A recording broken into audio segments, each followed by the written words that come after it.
Het is 10 februari, dit is het Boppenslag Café. Met Joen on tafel. Zij is vorig Europees kampioen en vorig wereldkampioen allround Rintje Ritsma. En vroeg en Europees kampioen Falco Zandstra.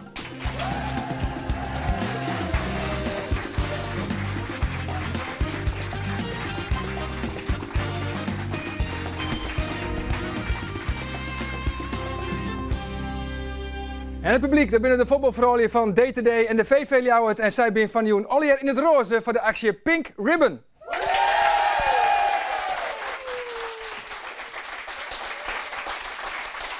En voordat we aan tafel zitten gaan om te praten over van alles en nog wat en vooral ook Crashed Ice, eerst omtinken van Letitia de Jong.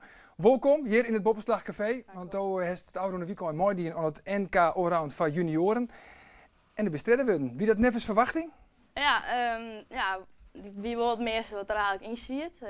Ik hier nog twee voor mij, Lot van Beek en Pink Ulstra. En die ben gewoon beter op 3 kilometer en dat is mijn minste afstand. Dus voor de laatste afstand ga je Pink Ulstra meer nog voorbij in het klassement. Oké, maar wat is die beste afstand dan? Ja, ik denk de 1000 meter wel. Want die PR op de 1000 meter? In jongetje 34. In jongetje 34. Ja. En het wereldrecord van Cindy Klaassen is in tredje over. Ja, van mij wel. Dus er mag nog wat van af. Voor het wereldrecord gaan wel, ja. Ja, nou, maar tak om weekend, dan is vanzelfs het WK in Calgary. Ja. Hoe lang wordt het nou voor de stodestjes? Dat weet ik niet. Ik heb geen idee dat ik überhaupt wel het WK Allround ooit helje zal, maar mijn mindere, langere afstand. Maar hoe 4 zo mogelijk wezen in principe. Maar ja, dat hing het vanaf wat er al hier op mijn paard komt. Ja, wat mag die eigenlijk uit de kwarte afstand, die favoriete afstand binnen, zou het dan het beter misschien wezen om die tat te lezen op het sprint gebeuren? Ja, misschien wel. Ja, daar ben ik nou ook wel meer mee bezig als langere afstand, omdat dat natuurlijk meer kwaliteit bij mij had. Ja, maar wat is nou het volgende doel straks voor jij? Het WK Junioren in Finland. Het WK? Ja, eind februari. En hoe is die koers daar? Ik doe mij op de afstand 4 van 1000 en 1500 en waarschijnlijk de ploegachtervolging. En ik ben heel benieuwd. Ik hoop dat er wat top 10 klasseringen in zitten. Ja, we zitten nu in Jong Oranje. Nog 1 hier, hè? Maar er is nou zoontje. Dan staat hij 18 in Jong Oranje. Ja, en dan? Dan hoop ik dat er een aanbieding van een commerciële ploeg komt. En zo net dan aan de studie of zo. Aan de studie? Ja. Maar misschien kan je altijd, als je kist verzet, ik kan altijd totaal lezen op het Crashed Ice gebeuren, toch? Ja, daar schat ik mijn kansen minder heen. Ja? Nou, zit je plakje op in het cafeetje en wij gaan verder en zien we eerst even naar de sportieve hichtenpunten van de Oude Week. Cambuur had het lek boppen op het kasteel. Winnen de Ljouwerters de lastige uitwedstrijd van Sparta met 3-1. Ja, dat klopt. Maar we moeten eerlijk wezen, het ziet Cambuur echt net zien. Al net 3 minuten krijgt doelman Oscar Moens de rode kaart. En vervolgens krijgen we deze poedel van de nieuwe doelman. Ja. Bij het Nederlands kampioenschap shorttrack is Shenky Knecht de rapste. De gigant uit Bantegeer pakt de Nederlandse titel. Nou, ik kan niet in de gaten. En toch is het zo. Dat wie trouwens nog een Fries mooi, Daan Brilsma. Maar dat wie net echt zien wie kan. Daan gaat onderuit. Ja. Ja, maar Pieter, dat kan toch gebeuren? Ik val echt bijna nooit. Correct, hij valt haast nooit. Dan hoef je hem er niet te loodjen. We moeten kritisch blijven. Dat wol vanzelfs. Dan iets oors. Noem een Fietje. Jet net langer bij de namen Johan Cruijff. Noem een Fietje. Jet van no bij Geert Arend Roorda. Dat ben ik rood, maar en de nieuwe Cruijff stelt net te loor. Sien Excelsior wint met 2-1 van AZ.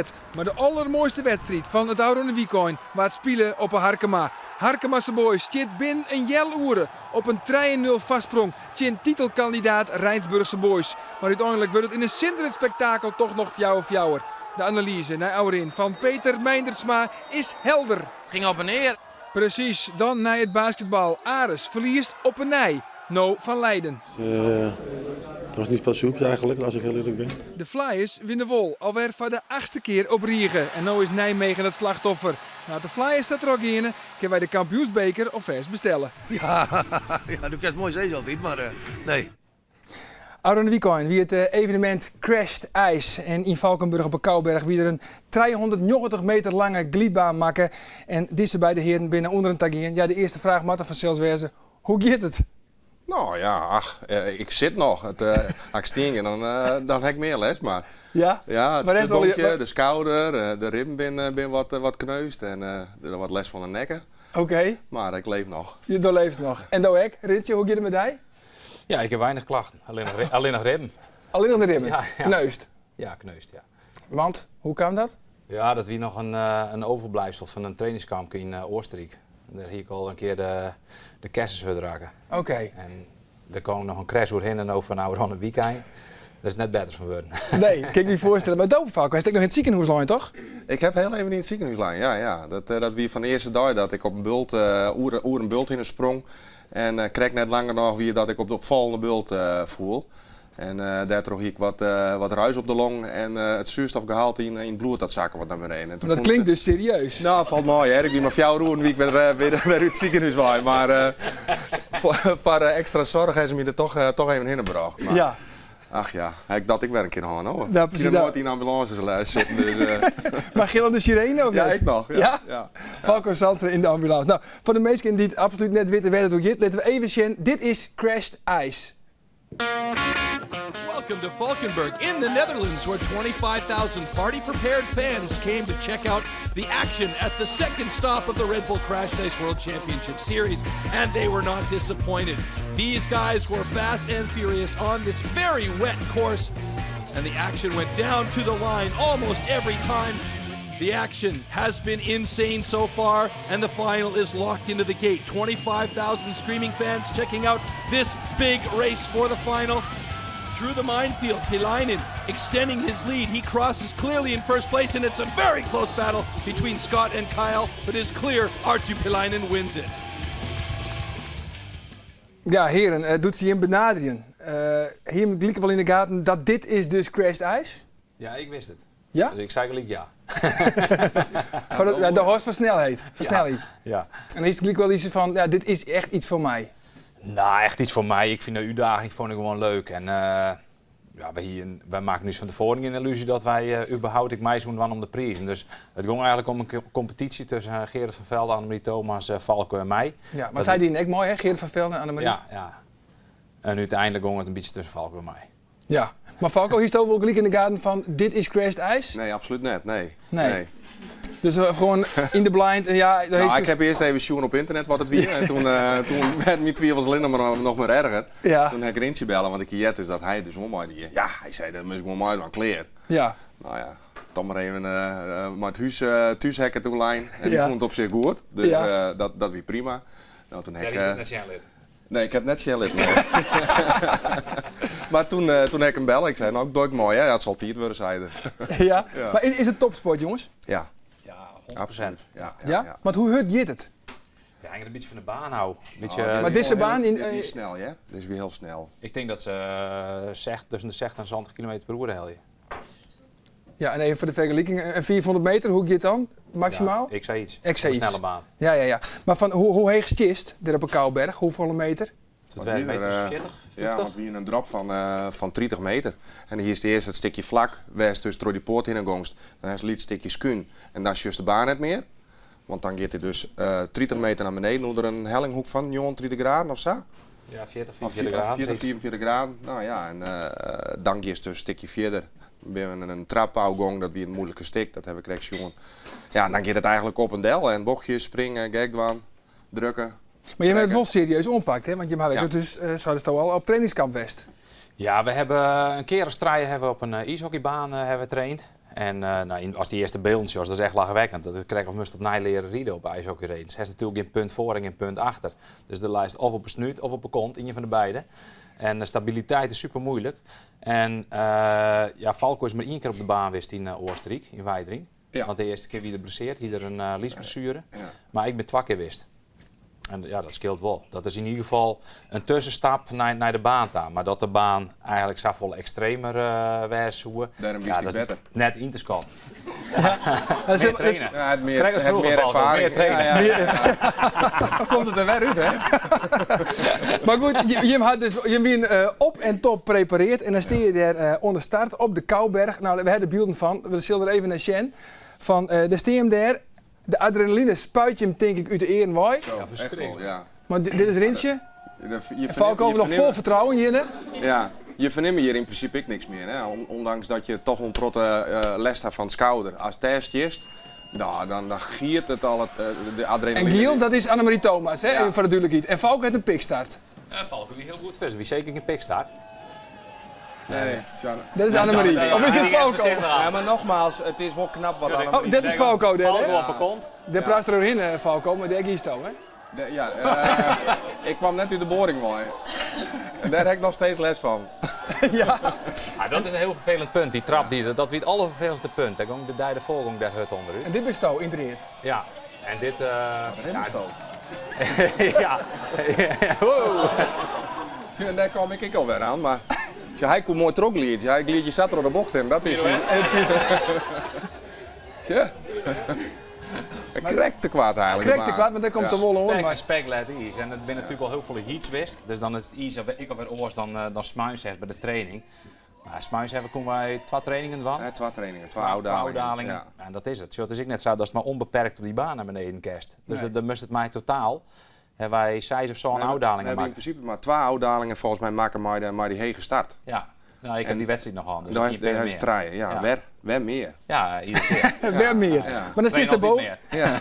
Maar dan is er boven. Ben je dan ook angstig? Ben je een beetje benauwd of niet? Nou, de rest op een gegeven moment wordt dat ding van, ik waai je net vanuit, vooral de eerste keer. Want het is juist gewoon net waar die baan begint. Je had het eerste stikje en dan blindelings dan maar in. Kies mijn bouwlift kiest omheeg en dan stapt hij eruit. Maar dan sjostel in de bouwlift, dan denk ik, is dus al mooi heeg. Ja. En dan stiest er een keer boven. En dan met de trainingen, ja, dan ben je boven en dan krijg je eigenlijk een beetje fut. Dus dan ben je wel vrij rustig. Maar voor de wedstrijd, dan stiet die camera erop, die speaker is bezig, Zo'n publiek? het publiek, Ja, muziek joh. erbij. Ja. En het jurret maar voor dat een keer fut meist. Dus dan wordt die spanning extra opgevoerd. Ja. Dus dan stiet op een gegeven moment echt een popelje en vol adrenaline stiet bij de start. En dat is gewoon geweldig voor. Ja, want dat duwt een kick. En de kwamen ze dus correct binnen en dan zei ze van... Ik heb weer een aanbieding om in Moskou... Nou, oorbiening. Remo Spijers, dat is onze trainer geweest, de oude Roene Tiert. Ja. Die is helaas crashed in Valkenburg om uit Skouderen te komen. En die belde mij kreeg op, hij Rintje kreeg ik ook geprobeerd. Hij zei van, hoe ligt het? Ga je mooi naar Moskou? Ik zei, moet ik even nog uitdenken. Maar, even nog lezen met toestel natuurlijk. Ja, ik. Ja, nee, het is natuurlijk wel heel spectaculair. Ik weet net wat we daar te ziek in hebben. Dus wij kennen toch net mooi de top. Dan als we mooi door, dan komen we toch als 64, hoop 63. dat je in ronde 4 komt. Ja. Dat is al...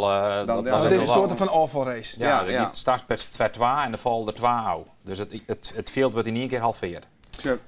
Ja? 64 meestal begint terug. Rintje wie 64. De 63, 64 en 1 en 2. Die gaan simmerkoor. Nou ja, dat is een bekeken zaak. Dat rest dan nooit op. Nee. Maar daarom zou het wel een keer een kick wezen om te zeggen van nou, als zou het een keer redden dat het erop is, nou dan is het net raar. Maar wat is nou, we weten dus nou wat het is, hè, Crashed Ice. Maar wat is nou de toekomst van deze sport? Ja, het is nu een officieel wereldkampioenschap. En, Maar Olympisch zit dat erin? ja, dan moet het wel volle grutter worden. Dan moet meer mensen gaan doen. Want de sport is nu nog te liets om dat Olympisch te maken. Ja, en dat moet dan eerst geïntroduceerd worden. Maar dan praat door het senior neer verder voordat het een keer te sprake komt, denk ik. Maar had het potentie? Dat denk ik wel, ja. Er zijn een hele hoop ijshokjes. En misschien ik vanuit de short track denk ik dat die er heel geschikt voor binnen. Die zijn sport goed beoefenen kennen. En dan gaat het er echt goed en mooi en hut aan ta. Ja, maar dat moet echt... Lange barie dus. Ja, maar Wij. die ben wat minder flexibel. Ja? Zoals ik als die jongens vallen, die ijshokjes, nou, die verliezen die staan amper zo tijd. rap. Die staan zo snel. Ja. En dat is wijkliedje. Dan hing je in de boarding. Ja, dan hing je in de boarding. Maar waar is dit en dan heel populair in welke land? Canada is het heel erg populair. Ja, daar Ja, is het door volgens mij betocht of net. ja, in door cafés. Russen, Duitsers, alle landen voor mij. Zo, al die landen, die ijshockeylanden, daar is het interessant voor deze sport. Ja. Ja, want ze zeggen wel eens het rieden. Hè. In Amerika zeggen ze dat 10 kilometer bijvoorbeeld. Ja, dat is hetzelfde als je naar het groeien van gas. Het maakt al jaar spectaculairder. En daar is dit natuurlijk een ultiem voorbeeld van. Absoluut. Ja, dit is gigantisch populair. Ik bedoel, als er als juist, er stond 24.000 man. Meer kon er ik net in. En Valkenburg weer helemaal uitzetten. Daar stond ik nog duizenden mensen naar het grote scherm te zien. Dus ja, het is gewoon een hele populaire sport. Ja. En vooral in Nederland dat er zoveel mensen komen natuurlijk al. Hè, voor een sport wat net bekend is nog. Dus dat wordt groot. Ja, en dan het 10 kilometer met oorskaffen? Nee, dat is nog een discipline. Heel hard. Die mag je gewoon horen. Ja, absoluut. We zullen het dadelijk aan tafel houden onder andere Sven Kramer en het WK Oran. Maar hoe komt het ijs met Sven Kramer in de toekomst? Verslagjouwer Jan-Vincent van Zuiden. Ga je net die af om het al meanings op een ritje te zetten. De strijd in Calgary zult dit weekend tegen spannend worden. Nou, Sven Kramer er net is, binnen er wel 4, misschien zelfs wel 5 kanshebbers op de vrouwtitel. Ik ben benieuwd of Sven Kramer het mist wordt en dat men verwacht dat hij er oor hier weer helemaal is. Goeiedag. Zit je van het weekend ook voor de televisie? Ik van het weekend in? Ja. Oh, maar ik denk het al. Maar... Voor het WK Allround? Oh ja, natuurlijk. Dat is hier in Heerenveen. Het is hartstikke jammer dat hij naar mij doet. Het is een stukje competitie wat fut is. Ja, het publiek wil toch een held hebben om aan te moedigen. En kijk, dat voor de Nederlanders is dat toch altijd mooi met Sven. Nou, ik denk dat het wel leuk wordt. Krijg je hoor, misschien ik kans. Wat denk je ook van de blessure van Sven Kramer? Ja, geen idee. Het zou wel erg wezen. Ja, ik hou me er eigenlijk helemaal net mee bezig. Nou, ik denk dat het zeker nog van de Olympische Spelen is. Want ik denk wat daar gebeurde op die 10 kilometer. Ik denk Sven had direct na afloop een kleedkamer moeten verbouwen. Nog met schaatsen moeten gooien en de trainer een stukje van door afslaan. En dan was hij het kwijt geweest. Ja, wat een mysterieuze iets in zijn dijbeen zitten. Hè? Maar ja, wat het precies is, ja dat... Bart Veldkamp, hè? Die gooide dan met materiaal. Nou, de volgende keer ging die vrolijk weer beginnen. Maar Sven, ja, iedereen bleef er wat in die hele affaire hangen. Ik denk dat het gewoon een sabbatical year is. Ja, denk ik zeker. Ja, dat is een dikke flauwekul. Die jongen heeft gewoon een blessure en dat met de oren en dan is het klaar. Komt hij er weer bovenop? Ja, zeker. Sven heeft zoveel talent dat volgens mij moet hij nog gewoon hard gaan trainen. En dan is hij er volgend jaar er zeker bij. Ja, vast wel. Ik kan me niet anders voorstellen. Zo'n karakterjongen. Ja, het was aardig wat talent natuurlijk. En hoe hij vorig hier er bovenuit stekte. Ja, ik denk dat hij er wel weer bij komt. Als kijk weer op zijn top, dat draagt wie. Dus dat slaat er nog wel. Jawel, hij komt er wel. Ja, hoe draai je hier in Sochi, dan is hij er wel weer. Ja, tuurlijk. Elke Fries komt er bovenop. Sven Kramer is de beste! Yay! Ja, er werden eigenlijk 3 dingen neemt in deze reportage. Sven Kramer had een blessure. Sven Kramer neemt een sabbatical. Of het is iets mentaals. En dat zei je van de Lente site van die verkeerde wissel op het 10 kilometer op Olympische Spelen. Daar is hij maar net los van Kaam. Wat denk je in? Ja, het is niet er los van, denk ik. Ja, ik denk dat misschien wel wat mooi spelen, maar een echte sportman die moet er eigenlijk net les van hebben. Nee? Ja, ze hebben praat naar de speel met Gerrit Kemkes en het probleem is oplost voor de buitenwereld. Ik denk dat dat altijd bloed hing, dat is er nooit echt los van komt. Maar hij is wel professioneel genoeg dat hij dat echt wel langs de kant zet. En hij heeft wel echt een probleem als hij voert gewoon. Hij heeft wel echt een serieuze blessure. Ja, maar dat gaat maar net door, hè? Nee, er zijn allerhande geruchten nou ook, hè? Hij is overal wist, hij is in Duitsland wist en nou is hier weer een heel artsenteam die toch onderzoeken. En ja, eigenlijk weet net in je nou echt wat het is. Ja, een zenuwpine of zo is het. Het een bepaalde druk op een voet, wat we er echt lang les van had. Maar ik weet niet wie het eigenlijk precies. Nee, maar dat is het laatste gerucht, hè, Falco? Ja, dat hij inderdaad een senior ergens in de lies klem zit, waar er inderdaad een protopine van had. En wat ik jet hier, dat hij misschien dan op 2 proefpersonen uit zo'n oefening of uitproberen zo'n artsen dus die behandeling zo'n doen, had het dan fut zou wezen. En dat het slag is zo, en dan zou hij het proberen. Dat is dus wat ik weer jet had. Ja. Maar dus eerst uitproberen je op 2 proefpersonen. Ja, dat klinkt al hier wat luguber. Ja, maar ze maar wat betel je dan. Maar van, het is misschien, ik wil, stel je voor, het moet eerst oorgaan met rest. Als het nog net slagen, dan wordt hij sowieso nog wel een keer opereerd, denk ik. Ja, dat oorgaan met rest. We zijn al bijna een 3 kwartier verder. En als het dan maar rest nog niet door is, dan gaat het na nog een jelly gaat het ik niet doen met rest. Nee. Dus een normale blessure, als die rest joust en dan kan je behandeld worden, ja, dan ben je eigenlijk met 2 maanden altijd wel weer op de been. Maar ja, dit is echt wel wat oors. Ja, maar goed, als er dan misschien nog een operatie volgt, dan is misschien het takomseizoen weer misschien wel voorbij. Ja. En dan U2 komt natuurlijk Sochi erom en daar wil je natuurlijk weer snel zitten. Ja. Nou ja, het zal wel moeilijk worden, denk ik. Ik weet net dat hij hem in 2 jaar dan weer voorbereiden kan. Dus als hij nou dadelijk oorlier eruit leidt, dan mist er natuurlijk wel enorm trainingsarbeid achterstand. Dus ja, het is al iets meer rouwwacht. Maar goed, hij is wel ontzettend sterk natuurlijk, maar ja. Maar wat hebben wij u zwaar gemaakt hier aan tafel? Nou, zorgen, ja. Maakt je me toch wel enigszins zorgen, ja. Ik hier wel verwachten dat er in ieder geval weer geen wedstrijd zou rijden, maar wel weer af en toe op reden zou stingen. En dan denk je hoe ernstig moet het wezen dat zelfs net iets trainingen kunt doen. En dan is het toch echt een serieuze blessure. En dan ik nog als ze erin beginnen te snijden, het rieden het alleen nog maar met puur coördinatie te maken. En als die in zenuwen gaan snijden, dan wist ik net wat dat met de coördinatie gaat doen. En coördinatie is wel een essentieel punt in de schaatstechniek. Ja, heeft u ons contact met hem? Vorig jaar heb ik regelmatig contact, eigenlijk nou helemaal net. Maar zo binnenkort met Harm van der Pal een keer even koffie drinken bij Sven. Dus dat moeten we even plannen. Ja, en dan even vreetje hoe het nou zit met die operatie en die proefpersoon en dat lugubere verhaal van Valko. Dat zal Als je mij het bij mij willen proberen, ja. Maar had het misschien echt iets te krijgen, deze blessure van Sven, met de TVM-onpak? Want die is zelfs net voor elke niet ingeschikt. Maar het Leenstra, Polly van Deutenkom, Koen Verwij. Ze zijn eigenlijk alle jaren vakkundig de vernieling in holpen bij TVM. Zou Sven misschien een uitsteld slachtoffer wezen van de onpak van TVM? Nou, dat waar ik net te zeggen. Ik weet net hoe dat eigenlijk gaat.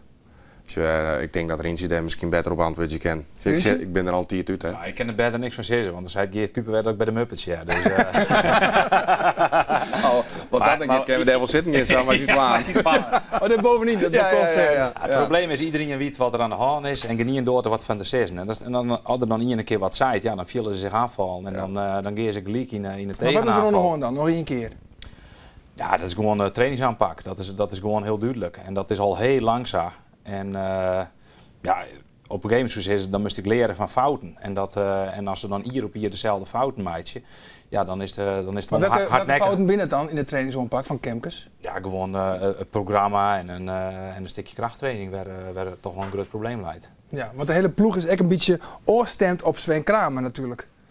Ja, maar het is sowieso heel volle samen en heel weinig individueel. Er moest al of echt volle minder fietsen, was dan een oor programma krijgen. Maar is het echt met de hele ploeg altijd op paard. En ja, als je een wat mindere fietser bent en dan moest bijvoorbeeld mijn Sven en mijn Wouter Oldeheuvel moest mij. En dan gaat het gewoon kapot. Maar het Leenstra hier bijvoorbeeld hetzelfde schema haast als Sven Kramer? Nou, die zal net altijd hetzelfde schema aan hebben. Want er wordt natuurlijk wel iets in snijden. Die jongens hebben zelf wel meer trainingsjaren en trainingsuren dan Marit. Maar zij moest wel met Irene waarschijnlijk. En Irene is natuurlijk al een aantal jaren weet hij toch wel wat het trainen is. En als daar chinopboksen wordt en dan kiest te volle trainen achter me de kapot. Ja, dan was zelf ik ook kapot gingen. Ja, maar is Sven derde slachtoffer verworden, denk je? Nee, dat denk ik net. Het had gewoon te krijgen met de blessure. Ja, Sven weet heel goed wat hij wel net wang kan en zeker in zijn trainingsaanpak. En hij kan dat altijd wel heel goed sturen. En dat typeert ik wel dat er altijd op de juiste moment toch het riet. Ja, maar toch weer de laatste 2 jaar van Vancouver ook al dat hij technisch misschien wel wat minder goed. Het zeggen minder mooi uit. Ja, technisch wordt het wat minder. Het wordt toch heel veel meer op kracht. En ja, dat ben misschien langzaam, denk je, is dat toch die coördinatie vergiert. En het is juist die souplesse in het rieden en dat het makkelijk met gaan. Dat is gewoon super belangrijk. Volle hegen de laatste tijd, vond ik. Zien hoe wie ik volle hegen. Ja. En dus het wie ik volgens mij als dat zij zegt een hele prot op kracht. Hij had ontzettend volle kracht daar en van, maar daar had ik op woen. Nou, het wie natuurlijk altijd Sven voor en Sven na. Er komt nou weer een WK aan dit weekend in Calgary. Waar wint het bij de heren, denk je? Geen idee. Ik zit er net in Sabot in. Nee. Ik zou net eens wie er al in mag in. Maar het zal wel net een Nederlander wezen. Nee, dat denk ik net. Nee, want eigenlijk is het toch, wat denk je trouwens? Waar wint het? Misschien nog wel, ik denk misschien een Rus. En van de Nederlanders is Wouter Oldeheuvel, die kan op zich wel heen komen nog. Blokhuizen zitten wel echte goed. kampioen? Die Rus. Ja, die Johnny Davis, Kobrev? Ja, ik weet net, als Johnny Davis wel sterker nog is, op zijn lange afstand. We hebben nog helemaal niks van hem jongen hier. Nee. En Letitia, waar wint het bij de vrouwen? Denk je? Ik weet het net. Ik gok dat de Canadese vrouwen wel redelijk grote komen zijn. Nesbit? Ja, bijvoorbeeld. Sterker als Sablikova? Ja, het is een snelle baan, dus wat dat betreft is dat wel in het voordeel van de Canadezen. Ja, nou, we hebben dus alle jaren boetelonske namen nemen we nou. Wat doen wij verkeerd in Nederland? Wat gaat met ups en downs gaat het. En wij hebben nu even, zoals de Sven valt, dat de rest dan toch wel op redelijke achterstand stiert internationaal. En ik vind wel dat wij met de EK bij de man gewoon echt bijzonder goed in hebben. En wij hebben echt wel jong talent wat er aan zit te komen en die ook wel potentie hebben. En, maar de stap om in één keer dat God van Sven Oer te nemen, die is gewoon in één keer is dat gewoon de grut. Ja. Want volgens jou nog een beetje of helemaal niet meer? Nou, een liets beetje, ja. Een liets beetje. Ja. Maar Takom Weekends is dat ervoor of net? Voor de televisie? Weet ik net. Nee, ik denk het net. Nee? Nee. De Safir is het ik wel een beetje Het is wel aardig fut hebt. Maar ja, goed, ik heb drie band die we van mij moeten. Hè? Dus dat misschien is wel dit wel Sjen? Nee, die ben net zo skaatsgek. Dus ja, de laatste misschien, die strijden, misschien wordt dat nog wat. Ja. Ken je een beetje rieden? Nee, die hebben we nog net op reden zo. Nee? Nee, dan net. En Rintje, is dat er nog in trouwens, naar Calgary of net? Nee, net naar Calgary. Ik zit in de studio bij de NOS. Dus, Dat is de analyses en alles. Ja. Dat is altijd mooi toch? Heeft het een beetje zin in? Ja, absoluut. Ja. Op zich is het mooier en dan krijg je volle meer van de wedstrijd mee als Dirk daadwerkelijk in het stadion zit. Dus op zich is het wel behelpen met de informatie die je krijgt op televisie. Om daar dan echt zinnige dingen uit te zien. Dus ik met het gewoon maar de beelden die ik thuis hoor. Ja, maar het is toch wel misschien een beetje een devalueerde toernooi, hè, nooit Sven er net is. Ik bedoel, het is toch wel schande.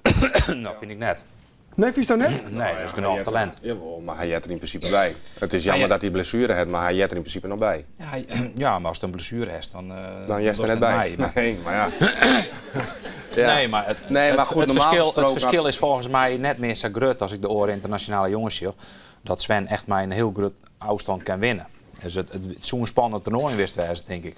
Ja. Ron hier, als Sven wil mij dan hier. Ja. Maar ik even op het Toskenbied, hè? Hij is toch ook niet bij het Crashed Ice, toch? Zo is het. Zo is nog dat. Steeds. Nog steeds. Heren, Tierentank, Letitia de Wek, Tierentank voor die komst naar de studio. Ontzag hier dit Boppenslag Café.